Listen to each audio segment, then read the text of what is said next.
अपन ने बायोलॉजी का पाठ संख्या 2 का अध्ययन किया था। आज उससे आगे का पॉइंट शुरू करते हैं। कल अपन ने पढ़ा था कि नर युग्मोद्भिद की संरचना।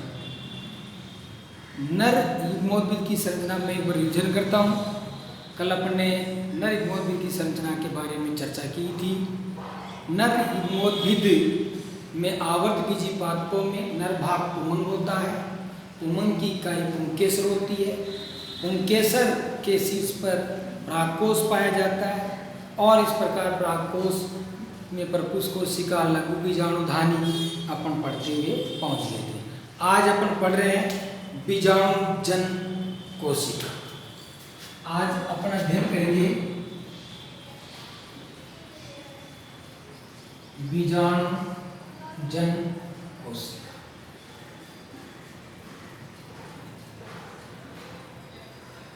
किसका अध्ययन करेंगे?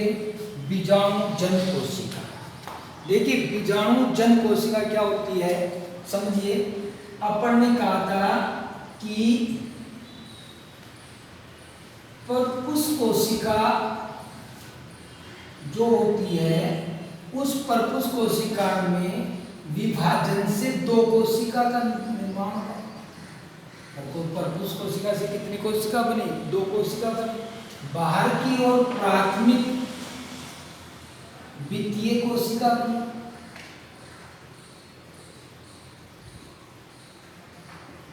कौन सी बनी? प्राथमिक द्वितीय कोशिका। तथा अंदर की ओर कौन सी बनी? बीजाणुजन कोशिका। तो अब अपन प्राथमिक द्वितीय कोशिका का अध्ययन कर चुके थे। आज अपन अध्ययन करने जा रहे हैं बीजाणुजन कोशिका। देखिए बीजाणुजन कोशिका जो है, इन बीजाणुजन कोशिका के चारों ओर, इन बीजाणु कोशिका के चारों ओर क्या पाई जाती है? प्राथमिक द्वितीय कोशिकाएं पाई जाती है या प्राथमिक द्वितीय कोशिकाओं का आवरण पाया जाता है। अब ये बीजाणुजन कोशिका है वो परिवर्तन में या विकास में आगे चल करके, बीजाणुजन कोशिका आगे चल करके लघु बीजाणु मात्र कोशिका का निर्माण करती है।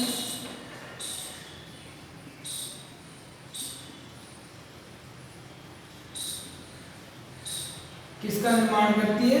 लघु बीजाणु मात्र कोशिका का निर्माण करती है। और लघु बीजाणु मात्र कोशिका में क्या होता है? कल भी अपन पढ़ा था। लघु बीजाणु मात्र कोशिका में क्या होता है? अर्धसूत्री विभाजन होता है। लघु बीजाणु मात्र कोशिका में क्या होता है? अर्धसूत्री विभाजन होता है। और इस अर्धसूत्री विभाजन से क्या बनते हैं? 4 अगुणित लघु बीजाणु का निर्माण होता है। 4 अगुणित लघु बीजाणु या ये तो कहते हैं परागकण का निर्माण। कितने का निर्माण होता है? 4। तो प्रश्न ये भी आ सकता है कि एक लघु बीजाणु मात्र कोशिका के द्वारा क्या आ सकता है? एक लघु बीजाणु मात्र कोशिका के द्वारा कितने लघु बीजाणु का निर्माण या परागकणों का निर्माण होता है? तो एक लघु बीजाणु मात्र कोशिका के द्वारा 4 अगुणित लघु बीजाणु या परागकण का निर्माण होता है। तो इस प्रकार ये अपना पहला पॉइंट पूरा होता है। पहले पॉइंट में हमने पढ़ा था प्राथमिक द्वितीय कोशिका और बीजाणुजन कोशिका होते हैं। मैं आशा कर रहा हूँ आप लोगों को समझ में आ रहा होगा, और नहीं भी समझ में आए तो आप लोग मेरे से संपर्क करें और अपन इसको फिर समझने की कोशिश करेंगे। ठीक है, अब अपन आगे चलते हैं। आज नया पॉइंट है लघु बीजाणुजन। आज अपना नया पॉइंट है लघु बीजाणुजन। क्या पॉइंट है? लघु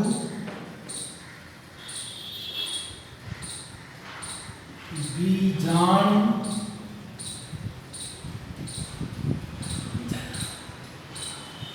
आज नया टॉपिक है लघु बीजाणु जनन, माइक्रोस्पोरोजिनेसिस। क्या कहते हैं इसको इंग्लिश में?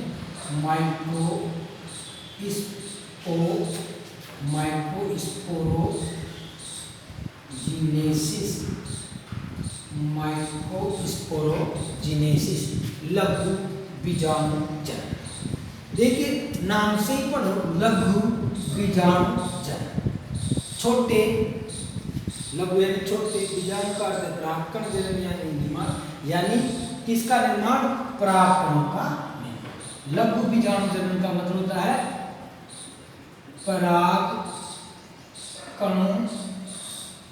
का निर्माण। किसका निर्माण?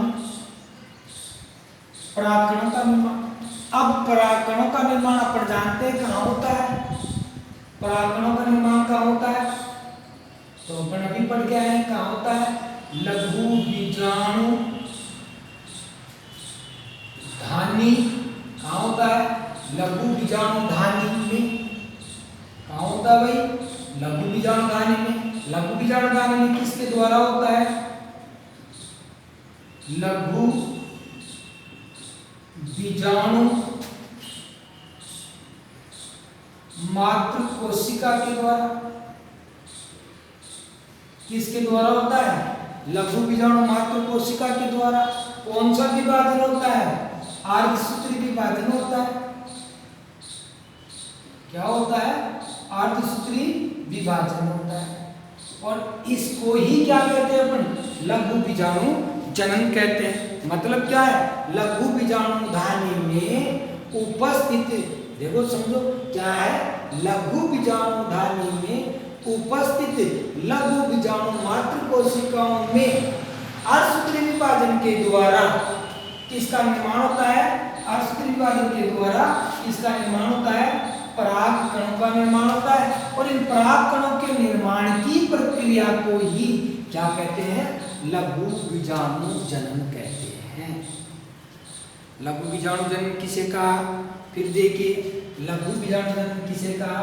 यानी लघु बीजाणु का अर्थ होता है कि जो लघु बीजाणु धानी थी, जिसकी चर्चा अपन कर चुके थे, उस लघु बीजाणु धानी में क्या पाई जाती थी?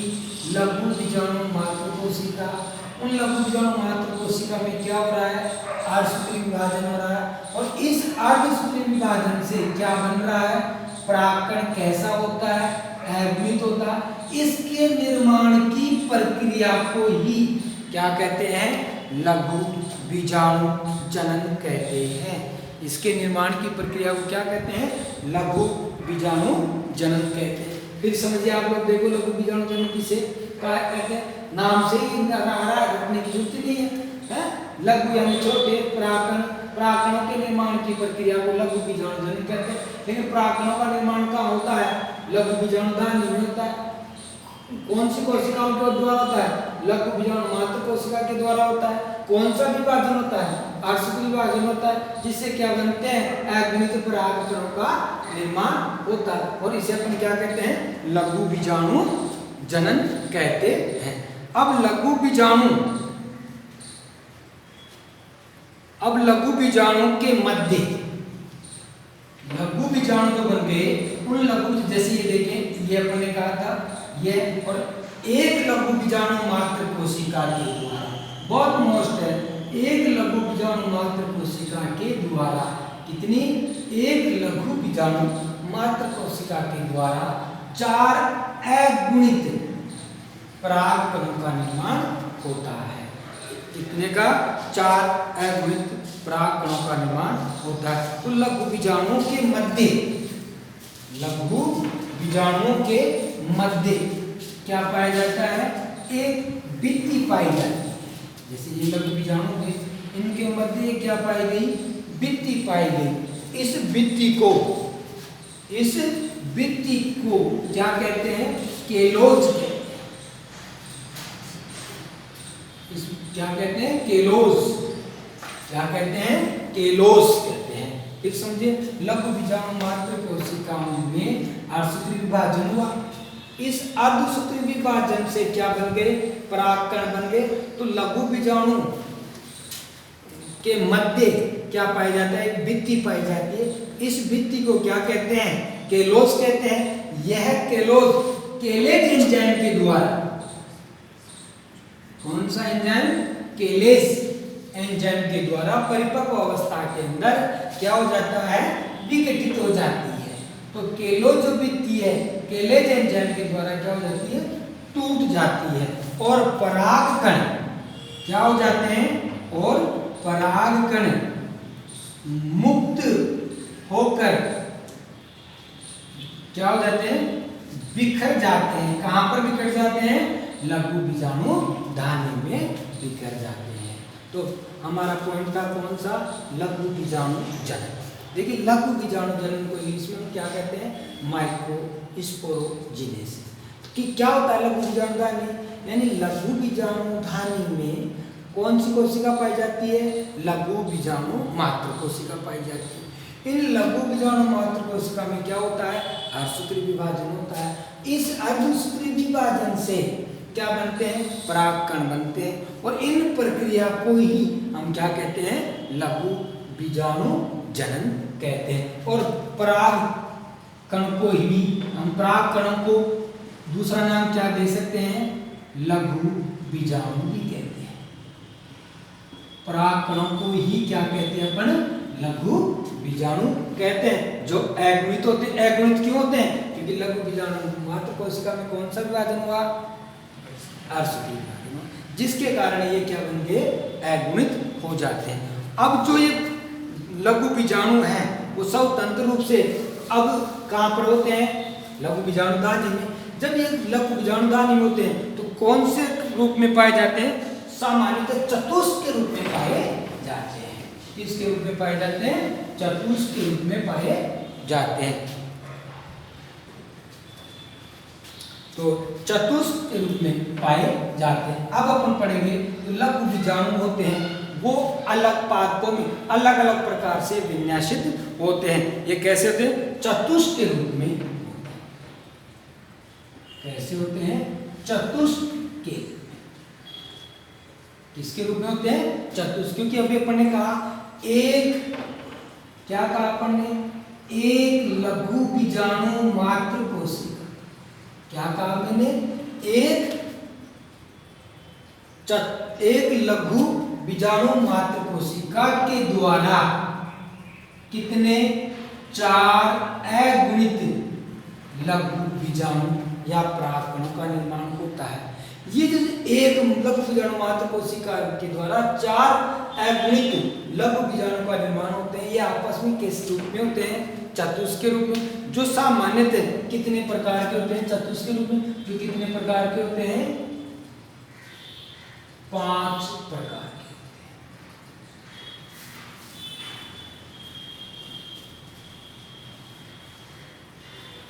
ठीक है, तो अब अपन पढ़ रहे हैं जो लघु बीजाणु धानी में जो परागकणों का निर्माण हुआ वो चतुष्क के रूप में कितने रूप से विन्यासित हो सकते हैं, 5 प्रकार से रूप से विन्यासित हो सकते हैं। कितने प्रकार से विन्यासित हो सकते हैं, 5 प्रकार से विन्यासित हो सकते हैं। पहला है, सबसे पहला है चतुष्फलकीय। सबसे पहला क्या है,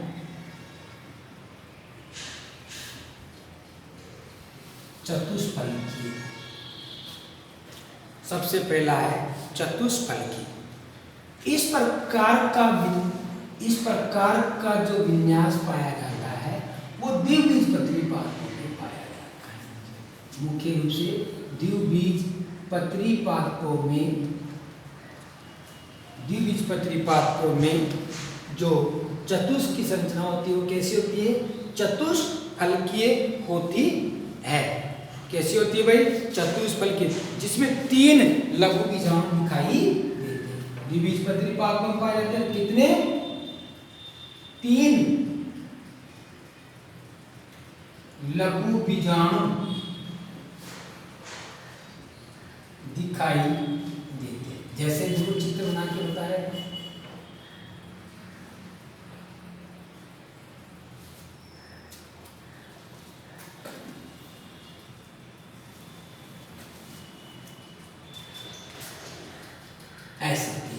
अभी अपने कहा कि इनके मध्य एक भित्ति पाई जाती है, इस भित्ति को तो क्या कहते हैं,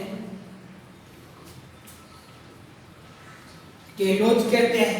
और इनके मध्य ये जो लघु बीजाणु है कितने दिखाई देते हैं, 3 तो दिखाई देते हैं, चौथा दिखाई नहीं देता। इस प्रकार का विन्यासित क्या कहलाता है, चतुष्फलकीय विन्यासित कहलाता है। जो कौन से पादपों में पाया जाता है, द्विबीजपत्री पादपों में पाया जाता है।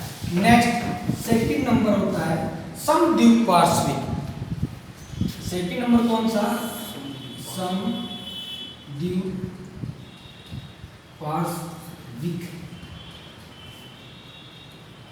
समद्विपार्श्विक नेक्स्ट कौन सा आया, समद्विपार्श्विक। देखिए इस प्रकार का क्रम किसमें पाया जाता है, मुख्य रूप से इस प्रकार का क्रम किसमें पाया जाता है, मुख्य रूप से एक बीजपत्री पादपों में पाया जाता है। कौन से पादपों में पाया जाता है भाई, एक बीजपत्री पादपों में पाया जाता है। और चारों एक ही तल में दिखाई देते हैं, चारों लघु बीजाणु एक ही तल में क्या करते हैं भाई, दिखाई देते हैं। पहला आ गया चतुष्फलकीय। चतुष्फलकीय द्विबीजपत्री पादपों में पाया जाता है, 3 लघु बीजाणु दिखाई देते हैं, चौथा दिखाई नहीं देता। इनके मध्य जो भित्ति पाई जाती है वो केलोज की बनी होती है। केलेज एंजाइम के द्वारा क्या हो जाती है, विघटित हो जाती है और बाद में टूट जाती है। नेक्स्ट आ गया समद्विपार्श्विक।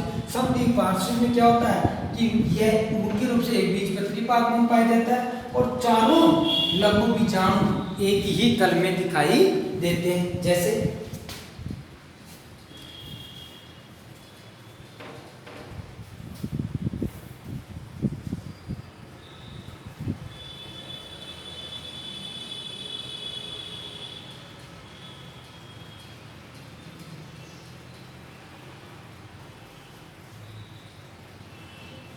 अब ये चारों के चारों एक ही तल में क्या हो रहे हैं, हमें चारों लघु बीजाणु दिखाई दे रहे हैं। इसे अपन कहते हैं समद्विपार्श्विक प्रकार का क्रम या समद्विपार्श्विक प्रकार का विन्यास।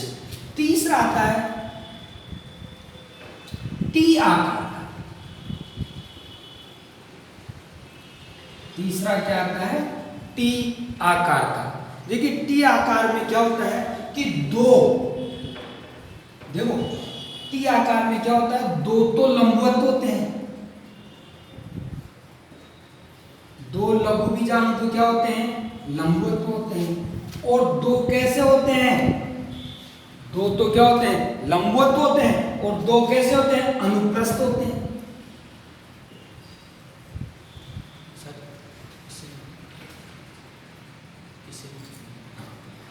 टी आकार का आ गया। टी आकार में कुल 4 होते हैं। मैंने कहा चारों कौन से रूप में विन्यासित होते हैं, टी के आकार में। टी के आकार में दो तो क्या हो गए, लंबवत हो गए। देखो ये दो तो हो गए लंबवत, एक ये हो गया और एक ये हो गया। ये दो तो हो गए लंबवत और दो कैसे होते हैं, अनुप्रस्थ होते हैं। तो ये दो हो गए कैसे, अनुप्रस्थ। अब ये संरचना कैसे हो गई, टी के आकार की हो जाती है। तो मतलब टी आकार का प्रकार का जो लघु बीजाणुदानी का विन्यास होता है वो उसमें दो तो लंबवत होते हैं और दो अनुप्रस्थ होते हैं। और इस प्रकार का जो चतुष्फलकीय संरचना पाई जाती है वो कौन से पादपों में पाई जाती है, एरिस्टोलिका पादपों। यहाँ पर ये उदाहरण याद रखना आपको, कौन सा, एरिस्टोलिका। एरिस्टोलिका पादपों में जो लघु बीजाणुधानी, जो एरिस्टोलिका पादपों में जो लघु बीजाणु कौन से क्रम में विन्यासित होते हैं, टी के क्रम में विन्यासित होते हैं। अगर इसको थोड़ा बड़ा बनाए अपन, देखो ऐसे एक ये रहा, एक ये रहा। अब देखो टी के आकार का हो गया। ये दो तो कैसे हो गए, अनुप्रस्थ हो गए, दो क्या हो गए, लंबवत हो गए। तो प्रश्न क्या आएगा, टी आकार की चतुष्क प्रकार की संरचना कौन से पादपों में पाई जाती है? तो क्या याद रखना आपको, एरिस्टोलिका के पादपों में पाई जाती है। नेक्स्ट है, चौथा है, ऊपर लिख रहा हूं मैं चौथे को, रेखिक क्रम में। रेखिक क्रम, चौथा कौन सा आ गया भाई, रेखिक क्रम। रेखिक क्रम से नाम से कि चारों के चारों एक सीधी रेखा के रूप में पाए जाते हैं। चारों लघु बीजाणुधानी क्या होते हैं, एक रेखिक क्रम में यानी एक सीधी रेखा के क्रम में पाए जाते हैं। जैसे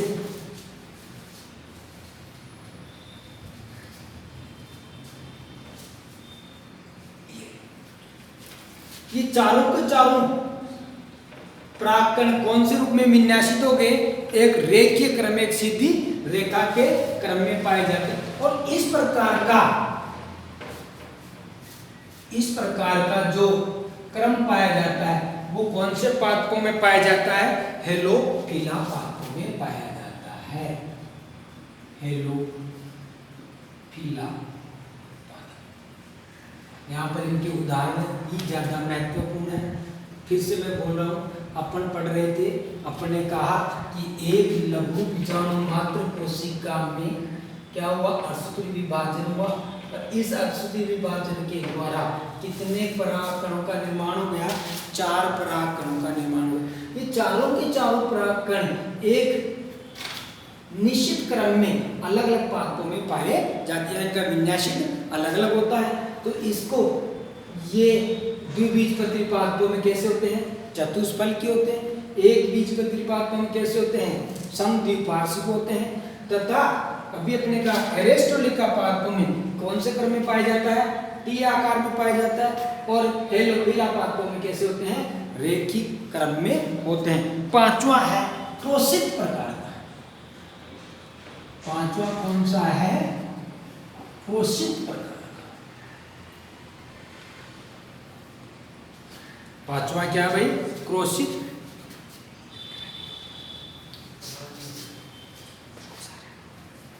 पांचवा है, ध्यान लिखता हूं मैं, पांचवा क्रोशित प्रकार।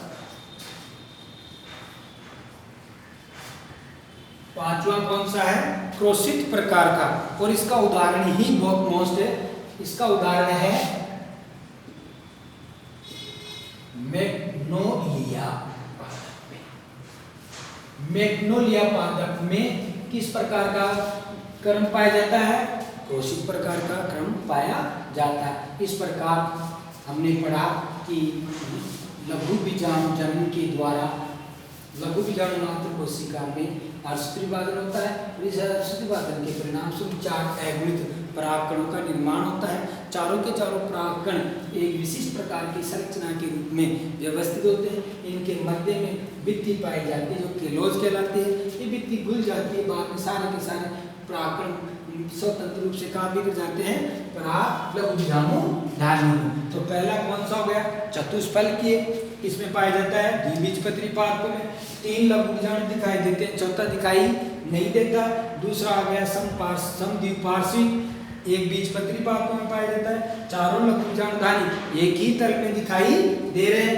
तीसरा है टी आकार का, 2 लंबवत 2 अनुप्रस्थ, कौन से पादपों में, एरिस्टोलिका पादपों में पाया जाता है। तीसरा आ गया रेखीय क्रम में, चारों ही एक रेखीय क्रम में एक व्यवस्थित होते हैं। इस प्रकार का कौन से पादपों में पाया जाता है, हेलोफिला में। और पांचवा आ गया क्रोशित प्रकार का, मैग्नोलिया पादपों में पाया जाता है। अब कुछ विशिष्ट या महत्वपूर्ण पॉइंट स्टार लगा के लिखना है या याद रखना है कि कुछ पादपों के परागकण, क्या कह रहा हूं मैं, कुछ पादपों के परागकण परस्पर मिलकर के, क्या कहा मैंने, कुछ पादपों के परागकण परस्पर मिलकर के एक विशिष्ट संरचना का निर्माण कर लेते हैं। देखो मैंने क्या कहा कि कुछ पादपों के परागकण, कुछ पादपों के परागकण आपस में मिलकर एक विशिष्ट संरचना एक विशिष्ट संरचना का निर्माण कर लेते हैं। किसका निर्माण कर लेते हैं? और इस विशिष्ट संरचना को ही हम क्या कहते हैं? परागपिंड कहते हैं। बहुत मोस्ट पॉइंट है, क्या कहते हैं? परागपिंड कहते हैं, या इसे कहते हैं पोलिनियम। इंग्लिश में क्या कहते हैं इसे? पोलिनियम। फिर सुनिए, परागकण, कुछ पादपों के परागकण एक विशिष्ट संरचना का निर्माण कर लेते हैं। उस विशिष्ट संरचना को क्या कहते हैं? परागपिंड या पोलिनियम। जैसे उदाहरण इसके बहुत मोस्ट है, बहुत ही मोस्ट है, बहुत बार कंपटीशन में भी पूछा गया है ये कि परागपिंड का उदाहरण है। तो इसके उदाहरण है जैसे ओक, जिसे केलोट्रोपिस बोलते हैं, ओक, ड्रेसेरा, ओक, ड्रेसेरा, टाइफा, आर्किड आदि। टाइफा, ऑर्किड आदि पादपों के परागकण एक विशिष्ट संरचना का निर्माण कर लेते हैं। इस विशिष्ट संरचना को क्या कहते हैं? परागपिंड कहते हैं। क्या कहते हैं? परागपिंड या पोलिनियम कहते हैं। जैसे केलोट्रोपिस, ड्रेसेरा, टाइफा, आर्किड आदि पादपों में परागपिंड नामक संरचना पाई जाती है। एक और दूसरा सुनिए, अभी अपन ने पढ़ा कि परागकोश, अपने पढ़ा कि परागकोश, अब अपन ने कहा कि परागकोश के अंदर किसका निर्माण होता है? परागकणों का निर्माण होता है। परागकोश में किसका निर्माण होता है? परागकणों का निर्माण होता है। परागकण क्या हो जाते हैं? परिपक्व हो जाते हैं, और परिपक्व होकर के परागकोश की भित्तियां क्या हो जाती हैं? टूट जाती है, और परागकण क्या हो जाते हैं? मुक्त हो जाते हैं। इसे अपन कहते हैं पराग स्फुटन। कल भी चर्चा की थी अपन ने पराग स्फुटन। कल मैंने कहा था परागकोश की भित्तियां, और मैंने नाम दिया था दूसरे बाह्य त्वचा के नीचे वह कौन सी भित्ति थी? अंतस्तेशियम, एंडोथीशियम बोला था। एंडोथीशियम में मैंने कहा था कि अल्फा सेलुलोज की परत जम जाती है, जिसके कारण रेशेदार हो जाती है, शुष्क होती है, और खिंचाव होता है, टूट जाती है। अब जो पराग स्फुटन होता है, वह पराग स्फुटन लंबवत भी हो सकता है, अनुप्रस्थ भी हो सकता है, और कैसा हो सकता है? कपाटी भी हो सकता है। तो पराग, ये आगे की बात है कि पराग स्फुटन किस प्रकार का हो सकता है। पराग स्फुटन कैसा हो सकता है? लंबवत भी हो सकता है। पराग स्फुटन कैसा हो सकता है? अनुप्रस्थ प्रकार का हो सकता है, या फिर कपाटीय प्रकार का हो सकता है। जो परागकोश की भित्तियां टूटेगी वो लंबवत रूप से भी टूट सकती है, अनुप्रस्थ रूप से भी टूट सकती है, या फिर कैसे टूट सकती है? कपाटीय रूप से भी टूट सकती है। ठीक है, धन्यवाद।